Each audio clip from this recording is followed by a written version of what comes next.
కొన్ని దశాబ్దాలుగా ఆశ్చర్యం కలిగించే విషయం, ఇంకా కొన్ని దశాబ్దాలుగా తెలుగు గంగలో అంతర్భాగమైన సోమశిల కండలేరు రిజర్వాయర్లను పూర్తి కెపాసిటీలో ఏ రోజు నీళ్లు స్టోర్ చేయలేదు. మేము వచ్చిన తర్వాత R&R పూర్తి చేసి సోమశిలలో 78 టీఎంసీలు, కండలేరులో 68 టీఎంసీలు మేము వచ్చిన తర్వాతనే నింపాం. 120 కోట్ల రూపాయలు ఖర్చు చేసి ఈ డ్యాముల్లో ఫుల్ కెపాసిటీని అచీవ్ చేసినాం. మేము వచ్చిన తర్వాతనే జరిగింది ఇది. మేము వచ్చిన తర్వాతనే దశాబ్దాలుగా పెండింగ్లో ఉన్న నెల్లూరు బ్యారేజ్, సంగం బ్యారేజ్ పనులు పూర్తి చేసి ప్రారంభించాం. మేము వచ్చిన తర్వాతనే. అసలు అంతెందుకు, ఇక్కడ నుంచి కూతవేటు దూరంలో ఉంది పులిచింతల ప్రాజెక్టు. మేము వచ్చేదాకా ఆ ప్రాజెక్టులో ఫుల్ కెపాసిటీ ఏ రోజు స్టోర్ చేయలేదు.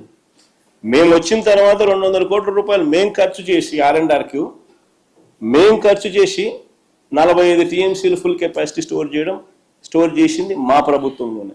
ఇవన్నీ మా హయాంలో జరిగాయి. అసలు నిజంగా ఒక చిత్తశుద్ధి అనేది ఉండాలి.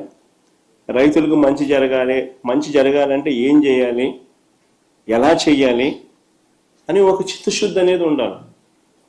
ఒక చిత్తశుద్ధి ప్రకారము అడుగులు వేస్తే, మనిషిలో సిన్సియారిటీ, కమిట్మెంట్ ఉంటే ఏదైనా కానీ దేవుడు ఆశీర్వదిస్తాడు, పనులు జరుగుతాయి.